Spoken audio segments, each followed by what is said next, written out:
such a good turnout here in Macon County. I think this may be the largest crowd we've had. I thought last month was the largest crowd we had, but I think we outdid this one. So I would like to welcome every one of you. My name is Susan Irvin. I'm the co-coordinator of the League of Women Voters in Macon County. And the League of Women Voters is sponsoring this forum today.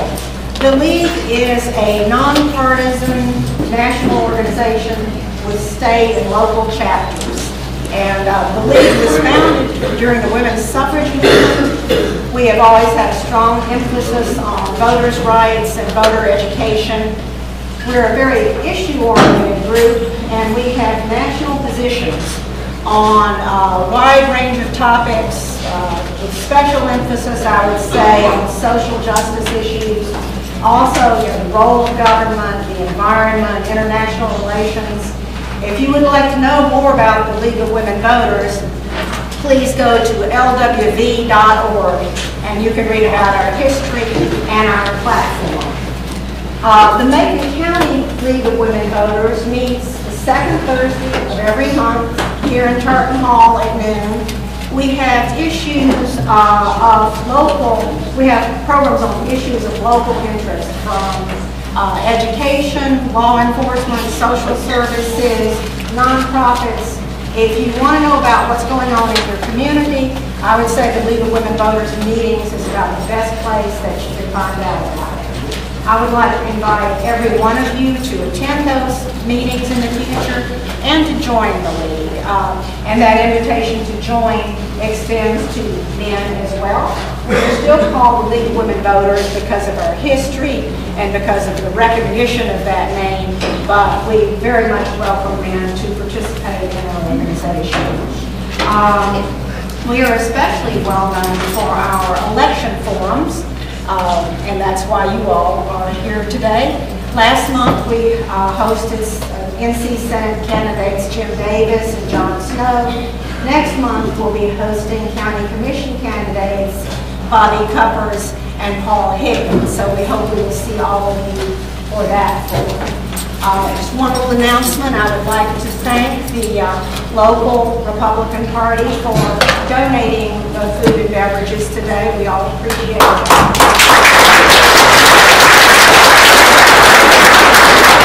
So a lot of you are familiar with how we run our forums. What we do, oh gosh, I think that's for timekeeper. Shirley, would you be our timekeeper?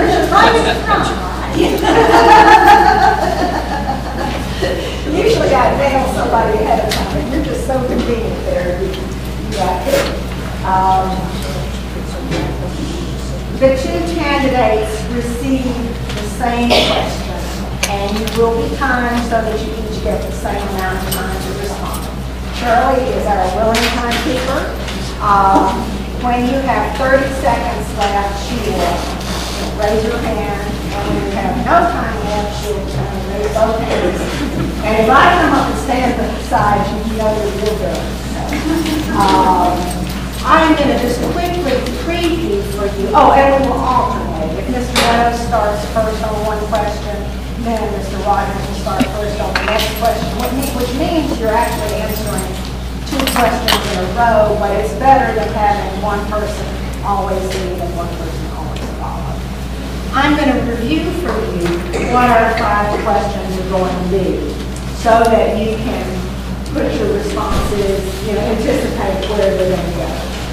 The first question will be about the health of the economy and what you hope to do to boost that. The second would be Medicare and social services.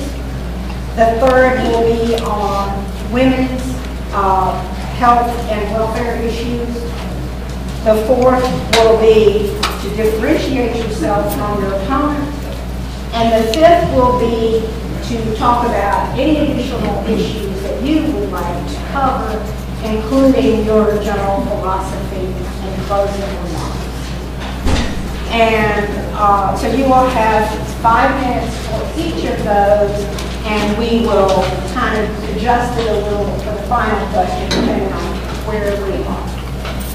So I would like to start with Ms. Meadows.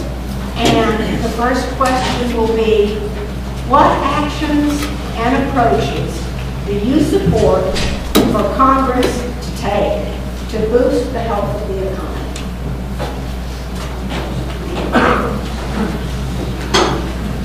Well, thank you. It's a pleasure to be here. Thank you all for coming out, and thanks to the League of Women Voters for hosting this forum. But as we look at our economy, many people start to say, well, gosh, we're doing better than we were 4 years ago. And I'm one of the few that believe that we're not doing better than we were 4 years ago. And quite frankly, it's time that we set in place the free market principles that will get this economy moving again. You know, we're sitting here faced at $4 a gallon gas. And yet what we've done is we've kind of put our natural resources off limits. And so we need to make sure that we've got a good program, a good systemic program in terms of energy. When we go and look at energy, we put 90% of our natural resources off limits. And by doing that, we say, well, we're not going to drill, we're not going to use nuclear, we're not going to tap our natural gas resources. And yet here we are, we could be the Saudi Arabia of natural gas. We've got a 575-year supply of natural gas, and yet we're putting it off limits and not tapping it. You know, the number of jobs that we see, you know, we're faced with 9.6% unemployment here in North Carolina. In the 11th Congressional District, it's actually worse than that. We've got a number of counties that are double digit. We've got some that are 15 to 17% unemployment.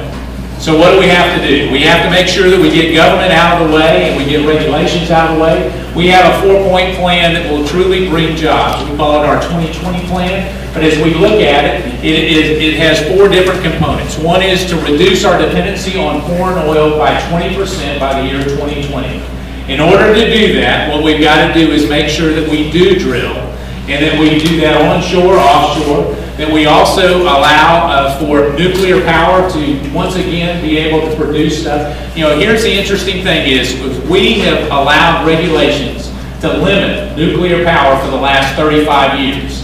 You know, when you look at construction, it all boils down to the fact that regulation made it too costly to actually produce that kind of generation. So that's one thing that we need to do. We also need to look at reducing regulation by 20% across the board and put a moratorium on any new regulatory law until we reach those thresholds. You know, we look back to the late 70s when we had double-digit inflation, you know, double-digit interest rates. Jimmy Carter saying our best days were behind us. Many of you will remember gas lines. And as we see it, if you had an odd tag, you got in line on the odd days. If you had an even tag, you got in on the even days. And yet what we had were regulations at that particular time that totaled 87,000 pages. Well, in the early 1980s, we cut that in half, and what we saw was the longest period of prosperity that took place because we cut those regulations. Isn't it amazing that we went past that 87,000 page limit again in the Federal Registry just within the last couple of years? There's a direct correlation between regulation and job growth. The third thing that we need to do is we need to look at taking the $1.25 trillion sitting abroad, not paying taxes in the United States and just sitting there being invested, and allow it to come back in tax-free for the next 20 months to be invested. And when we do that, that repatriation of that $1.25 trillion will be better than the stimulus that we pay for out of our taxes.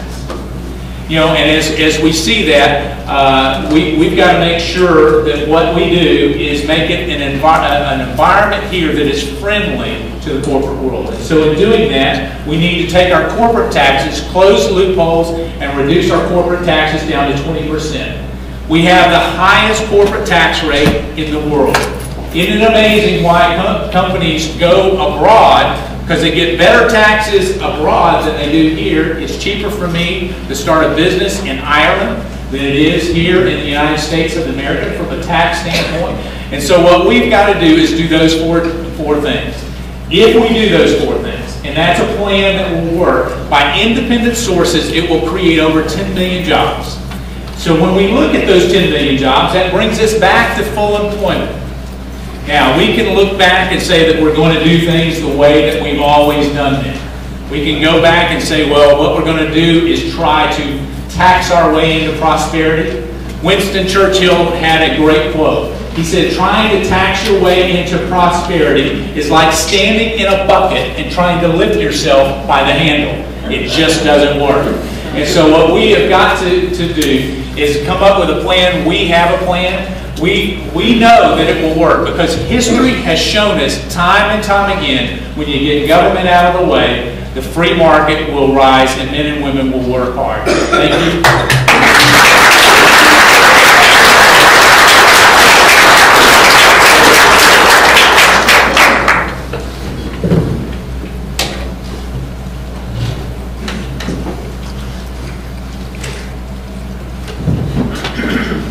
Well, thank you very much, and I too would like to thank the Republican Party and all of those wonderful people that are responsible for that pizza.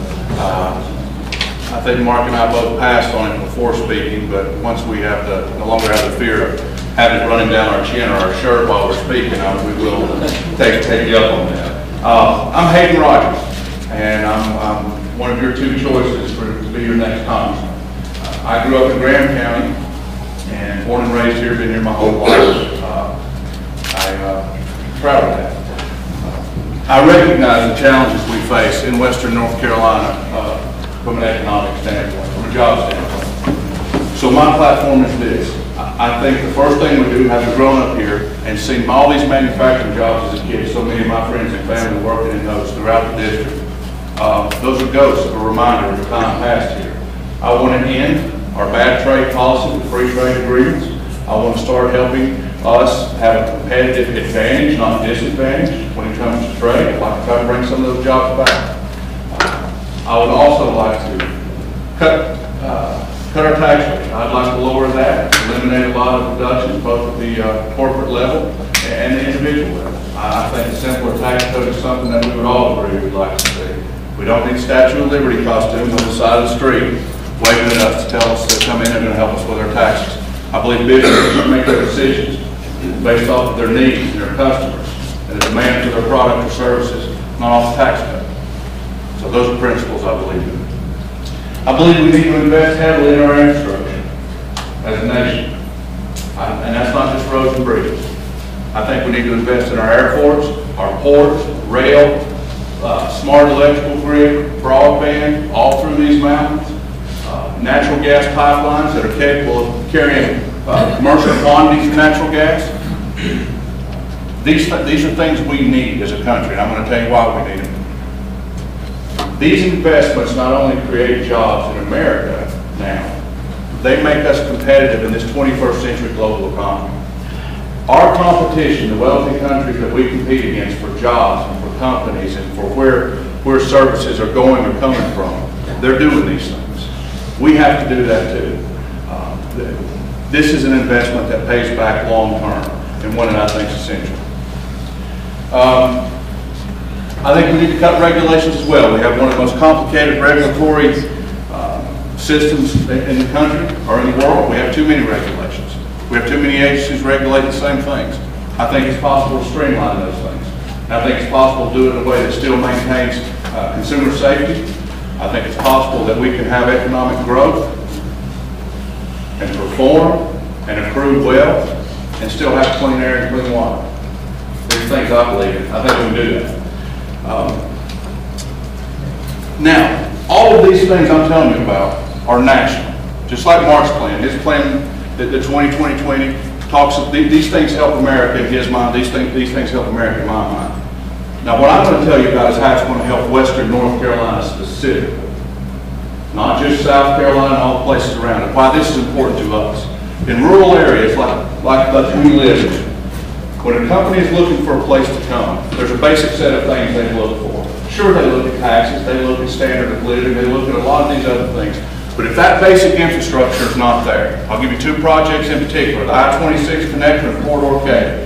These projects we can start now, but people will work now. They open up transportation and commerce for Western North Carolina that helps us still be able to attract jobs, especially companies who need commerce to shift in and out of here. Broadband. Not all businesses are factories. There's a lot of small businesses, micro businesses that come into this area. They rely on passing data back and forth, large files, and they need to be able to do it quickly. If we don't have that competitive edge, and we don't have what Charlotte has, or some of the other even smaller urban areas in other states, they have to go there. They would love to be here. But if they can't do their business here, that's 1-2 job creators. You know, they may be just one individual. They're gone. They're somewhere else. Natural gas. Energy-intensive manufacturers, those who use a lot of power, would much prefer to be burning natural gas than regular electricity. If we don't have that commercial quantity trunk line in western North Carolina, they can't access it. I've met with this affects even agriculture, greenhouse producers. I met with one in McDowell County wanting to expand 8 houses, 40 more jobs. Natural gas pipeline, the size he needs, 8 miles from him. It costs $1 million per mile to put that to it. Now he can't afford the return on $8 million to move that. I gotta wait for her to get up. I thought I get to speak till she gets up.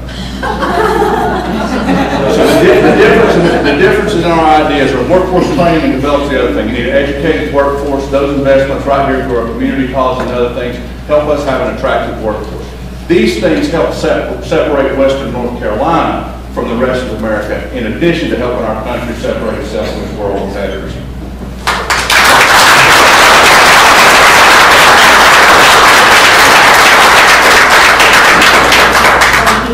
I will ask you to hold your applause, if you don't mind, please, to the final statement that each candidate makes, and that'll just allow us to move along a little quicker. I meant to say that at the first, and I forgot.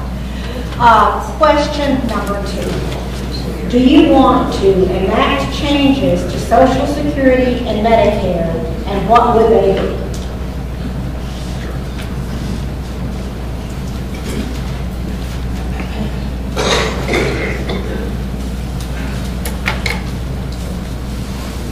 This is actually convenient. Mark and I just came from an event where it was you speak first, then 2 questions, and he and I, we've gotten this shuffling down now, so we know when to stand, when not to, and we're working pretty well here. I believe in protecting both Social Security and Medicare. I believe these decisions are going to be difficult. These are real challenges. We have a little more time with Social Security than we do Medicare. Medicare is on pace to consume $810 billion of our annual spending by 2020. Now, to put that in perspective and to make this problem more difficult, the interest on our national debt is on pace to hit $750 billion per year by 2020. Only a $60 billion, I'm saying only a $60 billion difference for all of Medicare and what we're on track to pay for our national debt by 2020.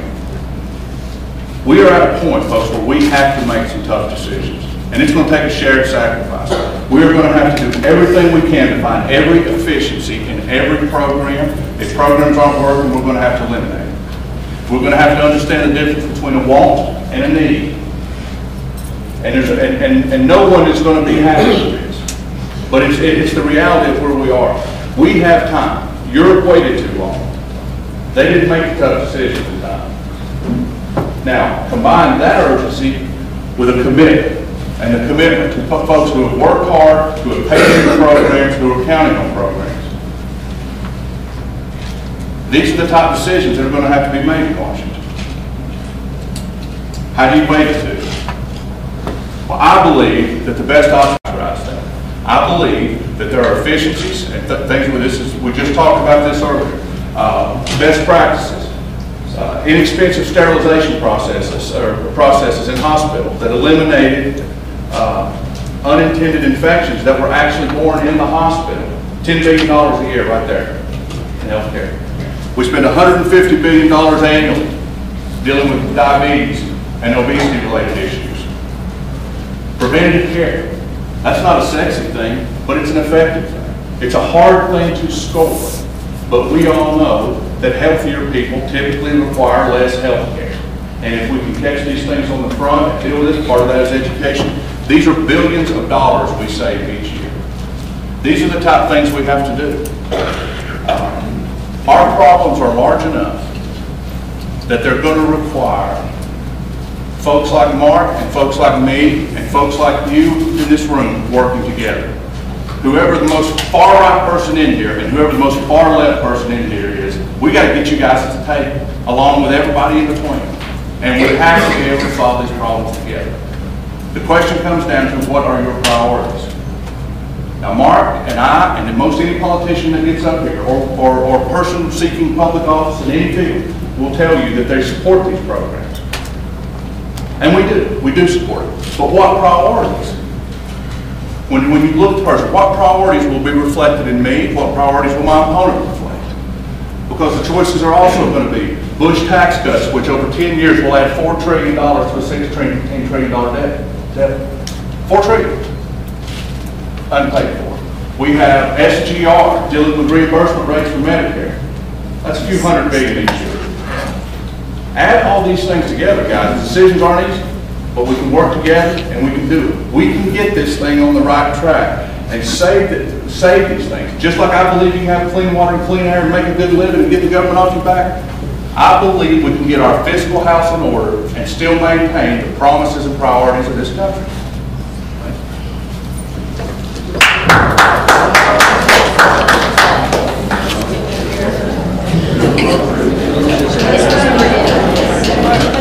You know, as we look at this, we've heard just a few minutes ago, really part of the problem with Washington, D.C. We talk about issues and we don't really do anything to correct it. And what we've got to do is come up with a plan that truly reforms Medicare. I don't believe that we can do that by passing Obamacare and taking some $700 billion out of Medicare and making Medicare more solid. It just doesn't work. The other part of that is that if we look at it and we do nothing, as Congress has elected to do over the last several years, you know, we can look back to 2008, 2010, and when the Democrats had control of the White House and Congress, and yet no real reform was made to Medicare. You know, it is a political football that we've got to be careful about. We have to honor our commitment to our seniors. I'm committed to do that. At the same time, we can't keep kicking the ball down the road, or the can down the road, and not do anything about it. So, will efficiencies get us to make up a $7 trillion deficit as we look at it? No, they won't. You know, last night we had a debate, and Hayden said part of his deal was, well, we've got to increase taxes to do it. Really what we've got to do is we've got to get this economy rolling again, where the people that are paying in are making high wages. You know, as we start to look at it, we can look at an economy in North Dakota where the unemployment is 2.9%, where people without a college education, with a high school education, are making between $65,000 and $85,000 working in an oil field, where you can go to work at McDonald's making $18 an hour. And you know, when we start to get a real jobs program, more revenue comes in. It was proven under Reagan, and also proven under a Democrat, John F. Kennedy. When you lower taxes, revenues go up. It's not the other way around, and we need to be conscious of that. So as we look at this, we've got to make real reforms. We also have to have personal accountability. You know, I tell a story about my wife. We had 2 children within 18 months. The first child, we had insurance. And we went in, and when we went in to have that child in Transylvania County Hospital, it cost us $5,000. Some 18 months later, we didn't have insurance, and so Mark was paying the bill. And so I was very attuned to what it was going to cost. And so as she went into labor late that evening, I said, breathe a little longer at home, honey. As we go into that, what happened was, is we checked in, we managed our health care costs, and 18 months later, same doctor, same hospital, the cost went from $5,000 to $1,500. We need to manage our health care in the same way. Amen. Most of us never ask what it's going to cost when we go in to get it. And we have to provide an incentive under Medicare where when you're managing it, you get some benefit back, and what happens is we all save in doing that. So we have to take real reform there. We can't tax our way into it. We can't make up the deficits there. So as we look at this, the other thing that we can't do is allow an independent payment board, a 15-member non-elected, appointed board to decide what kind of health care you get. Because what happens is then we take the relationship between a doctor-patient relationship and we change it to a government-patient relationship. And you know what? The government is never going to care for you the way that your doctor or your family does. And so that is a dangerous precedent that we have here. We've also had the ability to repeal that, and it's been voted down. And what happens is that we've got to make sure that we restore the integrity of that program, that we make real systemic changes. You know, part of what's out there right now is to make sure that anybody 55 years or older, that your benefits don't change. So if you're 55 years or older, under the Ryan plan, your benefits will not be affected. But here's the other thing is, if we do nothing, your benefits will be affected because it's going to go bankrupt, and we can't afford to let that happen. We've got to make sure that we provide and honor our commitment to our seniors. Thank you.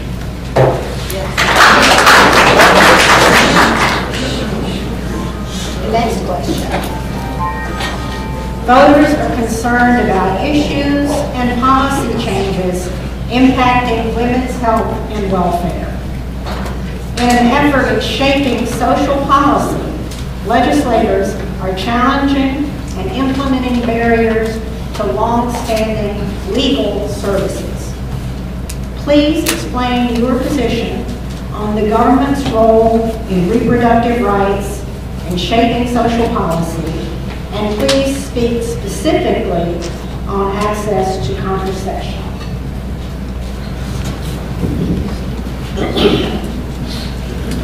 Well, we've been very vocal on this particular issue, and regardless of who the audience is, we've been vocal. I'm unapologetically pro-life.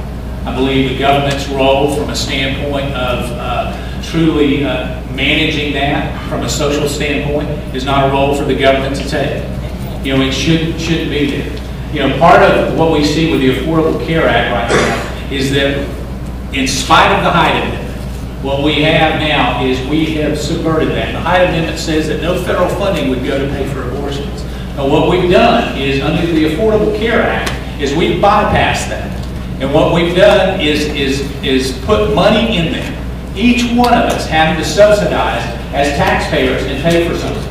It's an attack on our religious liberties, and we cannot stand for that. Because truly, if we stand for that, there will be an attack on other liberties, and they're coming down the pike, and we've got to stand up. So I am not in favor of that. You know, when we look at contraception, and most plans, most healthcare plans pay for that because it is cheaper for you not to have children than it is for you to have children, and for them to pay for it. And so that's part of it. But should we be mandating that every insurance company have that as part of their clause and violate those religious freedoms that are guaranteed in our Constitution?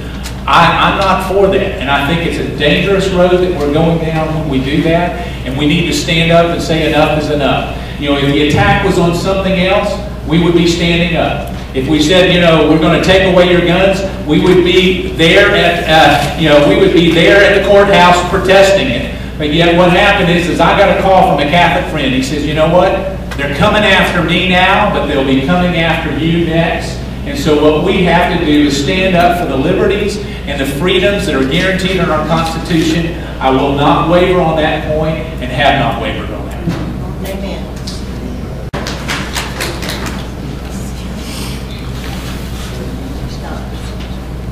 Let me repeat the question. Sometimes these questions are long.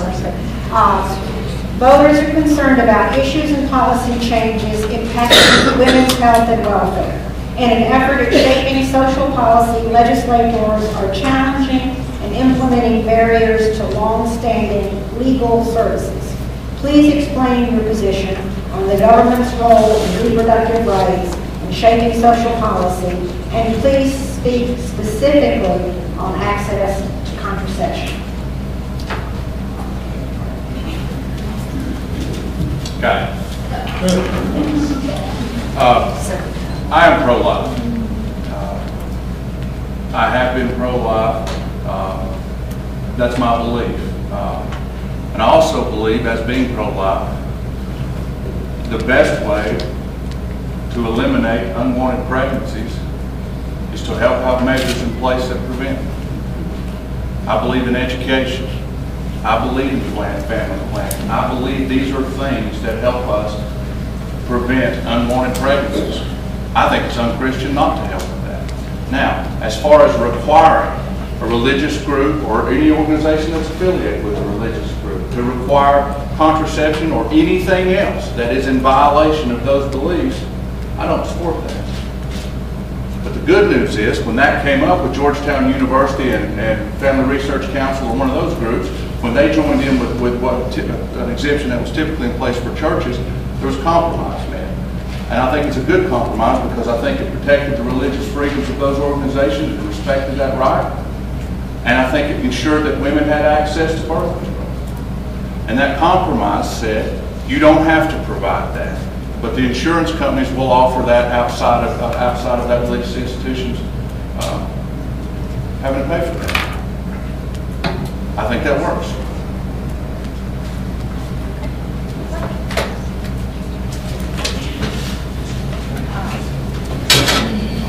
The next question is fairly short. How would you differentiate yourself from your opponent? And please include some remarks on your general philosophy.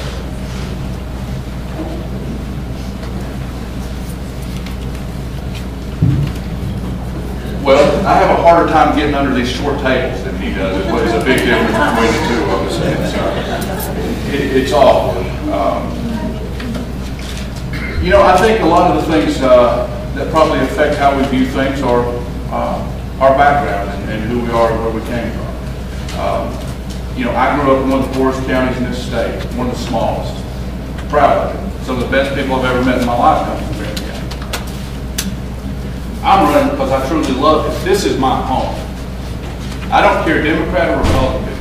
I love Western North Carolina. And I'll fight like you've never seen somebody fight to help it. Now, there are other areas in the country I like. But you only have one home. Now, my opponent, and I don't mean this disparagingly because one of my best friends in the world moved here from Miami. But he moved from Florida here. Now, I'm sure he loves Western North Carolina and loves Casher. But he doesn't love it like I do. No way. There's no way.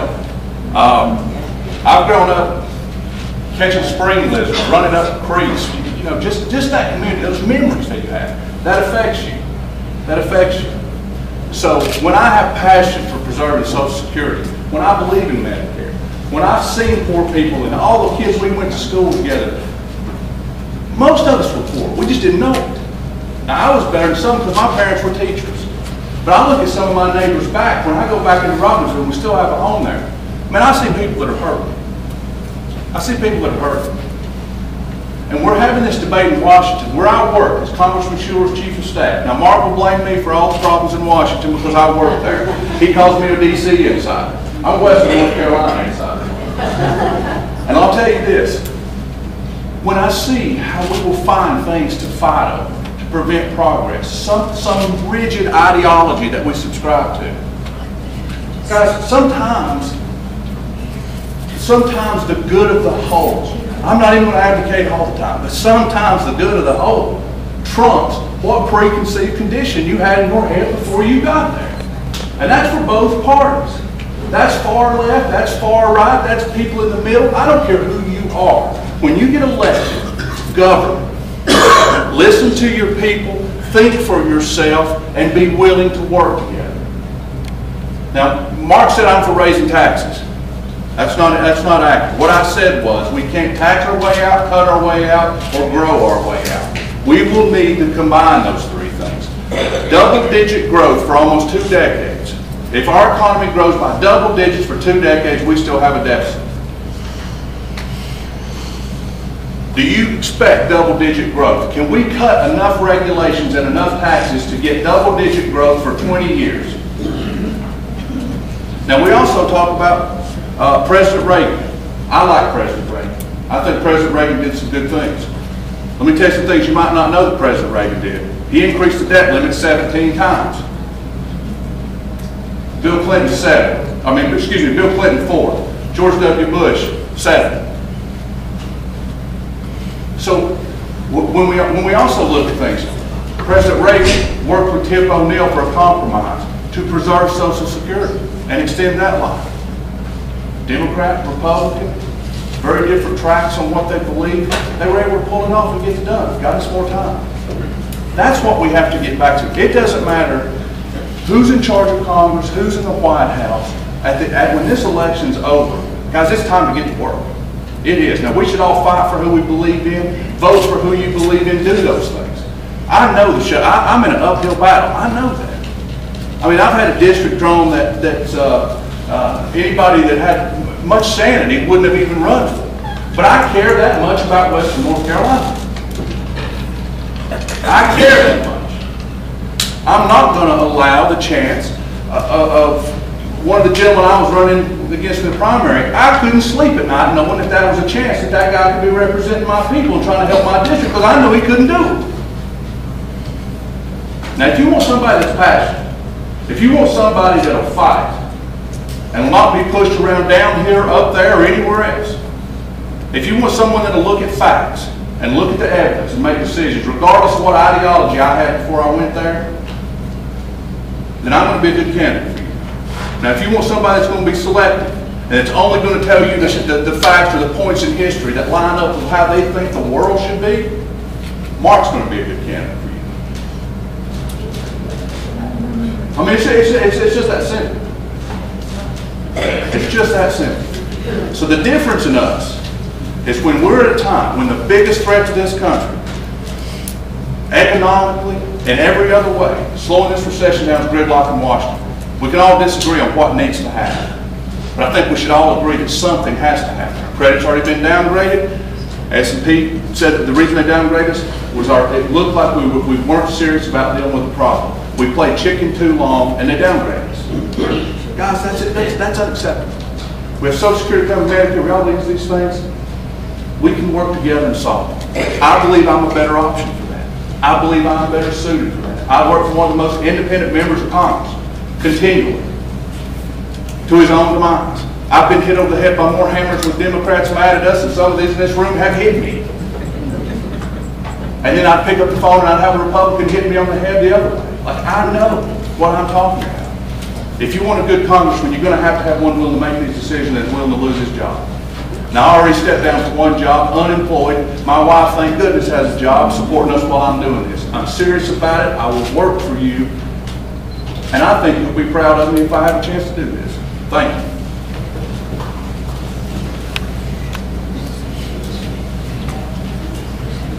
Well, as you look at it, we do have a difference. And I haven't been in Washington, D.C. in a program that has been broke for the last 5 or 6 years working there. You know, I'm a small business guy, and I have lived the American dream. I grew up poor. I grew up in a 900 square foot concrete block, 3-bedroom, 1-bath house with a full family that truly, I played in a ditch, thought it was a creek. You know, as we see this, you know, it's real easy to say somebody is not from here and they don't love our country. I can tell you, I wasn't born in Florida. I was born on an army base while my dad served this nation. And I love this nation just as much as Hayden or anybody else does. And I can tell you that the reason why I'm running for Congress is not to be your congressman, is to be your representative. And there's a big difference. A congressman goes up there and get him reelected. A representative will go up there and vote the will of the people. And what we've seen over and over again is that on both sides of the aisle, they will not tackle the hard questions. You know, we've been criticized, quite frankly, quite a bit. You know, we hear some of it even here in the last few minutes. Because we have been very specific. When a question is asked, we answer the question whether you like it or not. Because, you know, that's what you deserve as a people. You deserve someone who will give you a straight answer and say, this is what I stand for. And if you don't like it, you don't vote for them. But here's the thing is, it is time that we quit equivocating and saying, well, I'm kind of for it, I'm kind of not for it, and we got gridlock, we don't have gridlock. You know, here's the thing is, the Democrats, if you look at it, they had control of everything in 2008 and through 2010.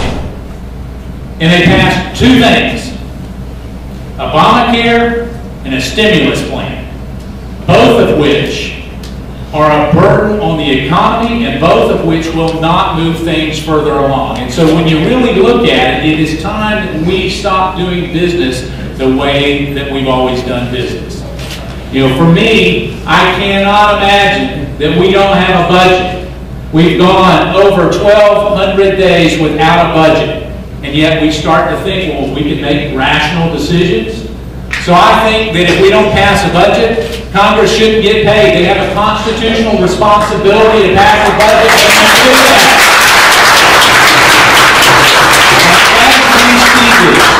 When we start to work, and we work together, and yes, we're going to take that, and we will have to compromise on some things. There are some times when you have values that you can't compromise on. And what I see is so much of what we're being asked to do is to throw out the Constitution, is to throw out what we have had men and women that have fought and died for. You know, I'm strong on our veterans and our commitment to our veterans. And you know what? It's a travesty when we go out and we start to change our commitment to them. When they come home, we say, well, guys, the deal that we cut is not the deal that we're going to keep. We need to stay true to our word and make sure that we do that. So let's go on a little bit further. You know, because there are major differences. I don't believe that government is the answer. You know, since the time that I've been running for office, I have seen the deficit go from under 15 trillion and click over 15 trillion, and now go and click over 16 trillion. So that's been in less than a year and 1 month. And so if we start to see that, that is something that is not sustainable. And we have got to make sure that we rein that in. We can't do it by making small little cuts that appear to be cuts that are really cuts in growth, and they're not real cuts. We have got to do that. Are people willing to sacrifice on behalf of this great nation? Yes. Do I believe that both Democrats and Republicans across this district are willing to do that? I can tell you they are. I've been across every county multiple times, and what happens is they're willing to sacrifice because they know that it's not sustainable. But here's the other thing. If what we have been doing has worked so well, why do we have such high unemployment here in Western North Carolina? I mean, I just ask you the question, if what we're doing is working, then why change it? But I'm telling you, it's not working. You know, Graham County, where his home county, where he grew up, is one of the highest, if not the highest, unemployment in the entire state. And if that's the way he'll treat his home county, how will he treat the rest of us? All right? And so as we look at it, here's the thing that we need to do, is we need to make sure that we have a plan. And we have a plan, and we have communicated that plan. And truly, it will make a big difference going forward. And as I see it, I'm committed to not necessarily just be your congressman, but to be your representative. And when you speak, it'll be your voice that's heard in Washington, D.C.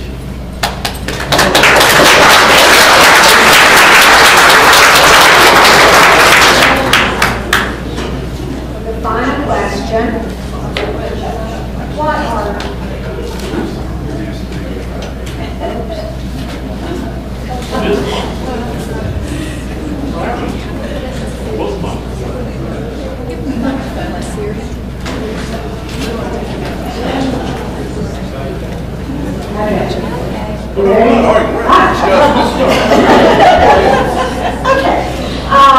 what are 2 or 3 additional issues that are most important to you to address in the upcoming term, such as health care, climate change, education, income disparity, international relations, and what actions would you support? And then conclude with your closing remarks. And I think you could probably have, what time we got? 12:49. Okay, you can have 7 minutes. Thank you. Thank you.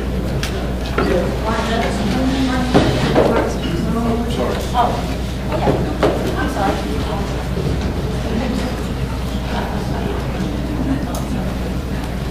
We have a responsibility to look at the priorities of our nation, and obviously reining in the out-of-control spending is one thing that we have to do. We need to make sure that what we do or the expenditures we have, we've got a decision to make. Can we afford to do it? You know, if we can't afford to do it, if we don't have the money there, every time we're going out to borrow money from China when we make those decisions. And so we need to know that the decisions that we make are fiscally sound and truly ones that will pay dividends. We need, from a medical standpoint, we have a couple of crises coming down, and healthcare is one of those. As we see that, we've got to make sure that we continue to find quality healthcare. And the other part of that is, excuse me, the other part of that is that as we start to look at this, we can't continue to believe that we can print money and make it work. Because eventually what's going to happen is that as we see this, as we see the printing of money, it comes in the forms of higher prices at the pump. We're about to look at another quantitative easing. The Federal Reserve is looking at that right now in hopes of jump-starting the economy once again. We've tried it over and over again and it hasn't worked. And so what we've got to do is look at a different point there. And so my priority would be to make sure that we get government off the backs of small businesses. They're the job creators in this country. They employ the people, and especially here in Western North Carolina.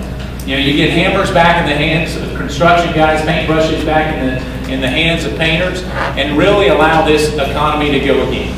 The only way that we do that is not to regulate them and tax them to death.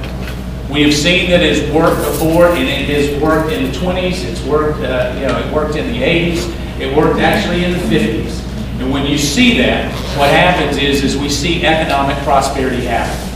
As we go on even further than that, one of my priorities would be to repeal Obamacare. I feel like that what we've done is we went and it got ramrodded through. You know, we talk about being bipartisan. We talk about the fact that we don't like gridlock.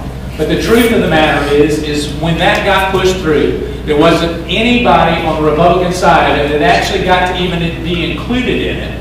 And quite frankly, we say, well, there's parts of that we like. Well, how would we know? Because we didn't read it before we passed it, because we got to read it before we understand what's in it.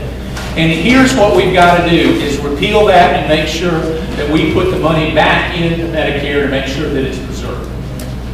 We do need to replace some of the items that are there. Obviously, some of those systems are broken. You know, you look at pre-existing conditions and some of the people that are not covered. Those are things that we can do, but we don't need a huge program to handle a few problems. What we should have done is come up with a few programs to handle those individual problems instead of creating a massive program that will be a big bureaucracy that will lead us down the same way that Medicaid and Medicare has. It gets out of control. You know, the original cost of Medicare was going to be some $9 billion. Well, they woke up and found, surprisingly, that it was $65 billion. You know, almost immediately, what happened is the cost and projections that are put forward are always underestimated and they're always higher.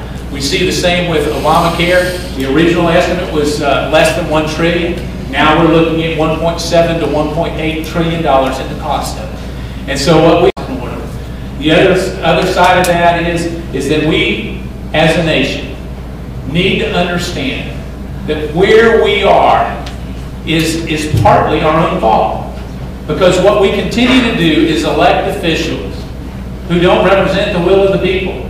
It's time that we fight and take it back. You know, we look at foreign policy right now, and here we've got a president that, quite frankly, is equivocating and coming out on what we should apologize for and what we shouldn't apologize for. And yet here we are giving aid.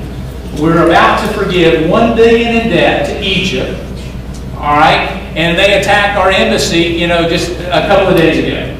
And yet we're going to give them a reduction of $1 billion in terms of loan forgiveness. Well, but there's more to that story, is then we're going to turn right back around and give them $4.8 billion again in a new loan. Now, why do we do that? Those are the kinds of questions that we need to be asking and saying, it doesn't make sense. It doesn't make sense from a business standpoint. For the average American, it doesn't make sense. We have people that truly are willing to stand up. And what I would ask you to do is to look in the mirror and say, am I willing to work hard for this country and truly not allow us to go down the path that we're going? I believe that we're heading in the wrong direction. We need to make a U-turn and go a different direction. You know, some people say, well, we're just doing just fine. Well, most of the people, most of the friends that I know, they're not doing just fine. You know, I've had friends that have lost homes and lost their jobs. They've given up hope. And yet all they're wanting is an opportunity to go back to work. We need to give them that opportunity. And so as we see that, I would ask for your support. I truly would be honored to have it. And if not, even if you don't vote for me, I can tell you that I will represent you, because that's what you do when you go to Congress. You represent the people. Whether you're a Democrat, a Republican, or unaffiliated, you do just that. It is time that we fight to take back our country. We have a history that is too precious to be forgotten. We truly have a Constitution that is being rewritten and shouldn't be rewritten. But we have a people, and we the people that are willing to stand up and take this country back. I would be honored to stand with you. I would ask that you stand with me and take it back. God bless you. Thank you for having us here.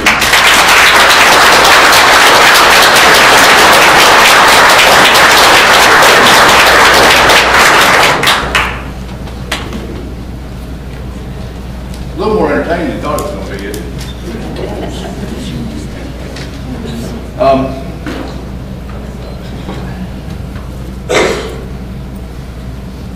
I'm thankful for a lot of things in my life. I've been very blessed. A lot of us in this room have. But I'm thankful in large part that I had parents who taught me to think for myself.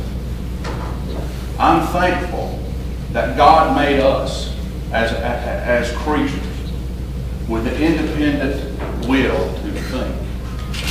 We get to choose whether we want to accept salvation. That's not mandated on us. We have that free will. And in that form, we created a government, a representative government. Now, I don't know what the technology was exactly a couple hundred years ago, but they didn't have time to poll before they cast every vote. Now, I know what the technology is today, and you still don't have time to poll before you make every decision. I believe in representing you people. I've been fortunate I got to work as a staff member for a congressman that I'm very proud of. You don't have time to do this every time you have to make a decision. Sometimes you have to evaluate the evidence in front of you, and you have to make the best decision you can. You keep shaking your head no at me. You don't like me? You have to make the best decision you can with the information you got. And you're not always going to get it right. But that's the best you can do. And if you get enough of them wrong, or if you get a critical wrong, you'll vote us out. If you do a good job and people believe you, see, that's it. The power's still in your hands. Every 2 years. Now, the power would be more in the people's hands if you want an accountable government that actually represents the people. Then the Democrats and Republicans, each time there's a census in the particular states they win, shouldn't keep redrawing lines to get more people where you have representatives who aren't accountable to their people. When you have 80% Democratic districts in certain places and 80% Republicans, there's no voice there. Once you get a guy in there, that guy stays till he dies or doesn't want to be there anymore. Both sides do that too. That's not a problem, but it's a fundamental problem with democracy. Another thing I want you to consider: why would we consider as a country, and I'm no foreign affair expert, why would we consider as a country foreign aid to Egypt or forgiving a loan to Egypt? Why would we do that? Do you know who their neighbors are? Do you know where Israel is?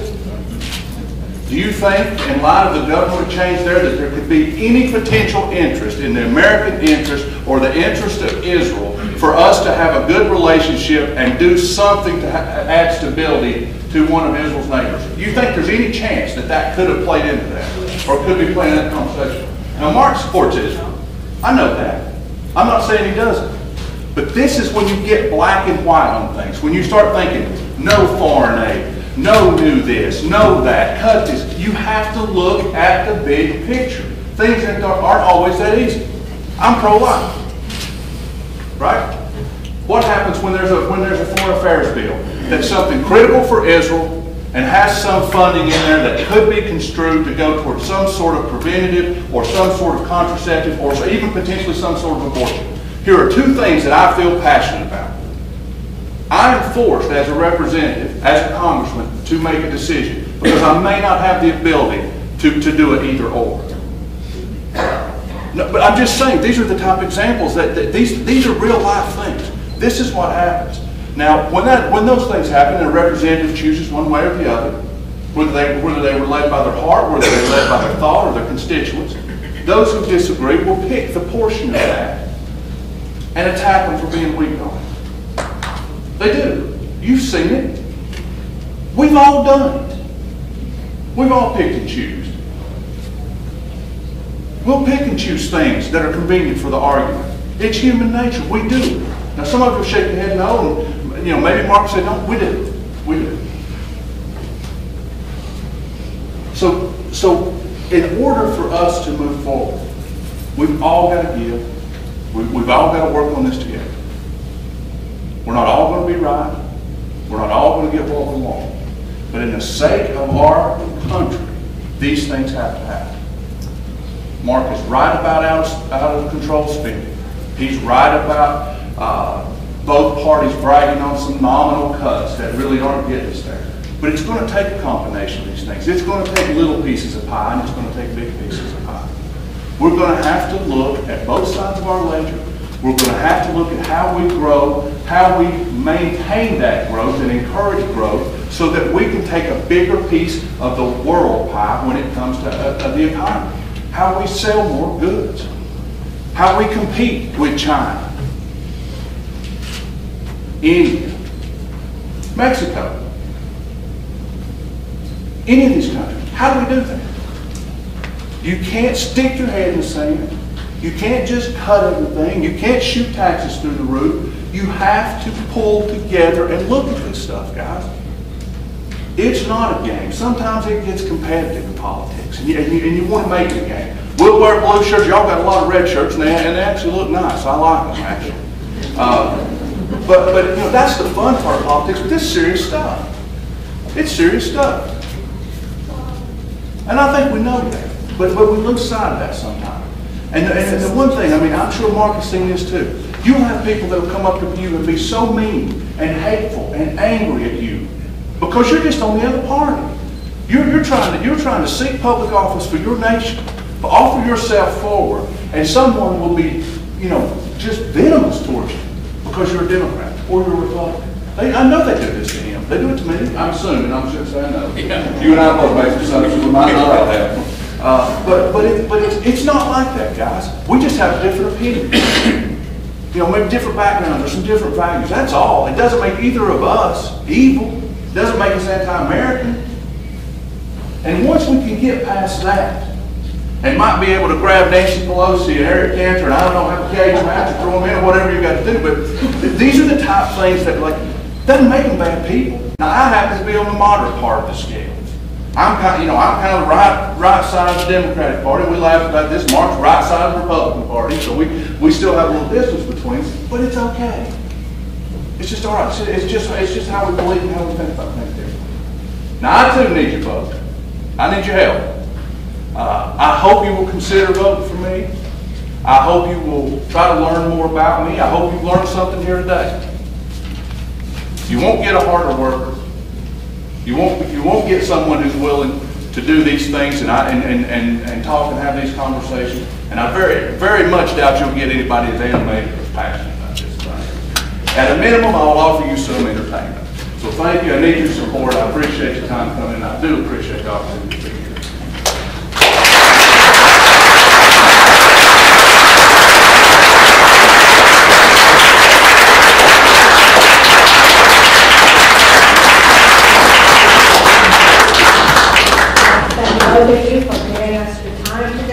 would certainly like to thank our audience for your attentiveness. We hope we will see you next month for the county commission candidates, and we hope to see you at all our future. So, thank you so much for coming.